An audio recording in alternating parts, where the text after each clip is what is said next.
And this little experience in this small town of Hydro, I feel like in some ways I interpret into what Jesus was experiencing in Nazareth on this day.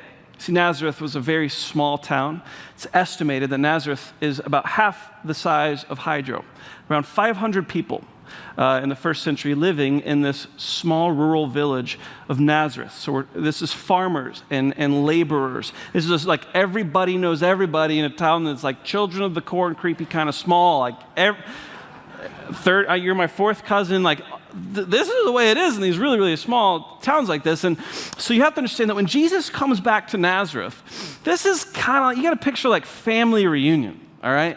I mean, they don't watch Jesus grow up, okay? So you got Jesus' dad's old buddies showing up with their pot bellies and everything, and you got Mary's old tea party friends scurrying around, and you got relatives coming in droves. This is like a class reunion for Jesus. All his old little synagogue classmates, they're showing up to see Jesus. He's come back to town. I mean, this is the kind of picture, and you have to understand that when Jesus' dad died, as the oldest brother in the family, he would have taken on the responsibility of the family business.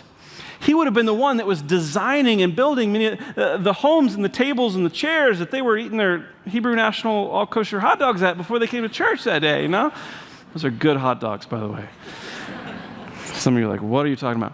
Nevertheless, this is the picture that you have to understand. These people had watched Jesus grow up, you know, and they remembered him in synagogue week after week, month after month. They remember him as a little rowdy teenage boy that tried to grow out his facial hair too early, you know. I mean, they knew that even as a kid, he always obnoxiously won all the Bible trivia games. But, you know, I mean, every synagogue has one of those, you know. I mean, and at this point in time, when Jesus comes back to Nazareth, it had been around 1.5 years since he had left home. He left Nazareth. No one seemingly understood why.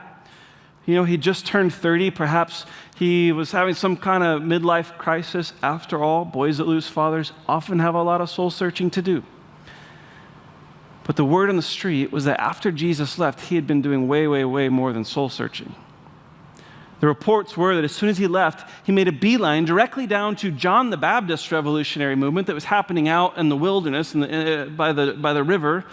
And then after that, he spun off on his own. He created his own following, and that he was going around, he was pronouncing that the long-awaited kingdom of God was finally arriving. And he was supposedly performing all kinds of miracles, the kinds of miracles like nobody has ever seen. The Jesus that they knew is doing all this, and 1.5 years later, he comes back home. And so when Jesus comes to Nazareth, you have to know this isn't a typical day Sabbath synagogue setting, okay? Not only is everyone in the village going to be packing in and cramming in to see if what they've been hearing is in fact true, people from the surrounding countryside and the surrounding villages, they're going to hear, they're going to be coming, they're going to be packing. Main Street was packed out with donkeys on this day, as far as the eye can see, okay? We're talking more than carbon emissions. Jesus is creating quite a stink, literally, in this little town. You see, revolution, it's fun to talk about. It's fun to think of all this crazy radical change and rah-rah, but all of a sudden when it shows up on your doorstep, many people discover that they're quite content with status quo.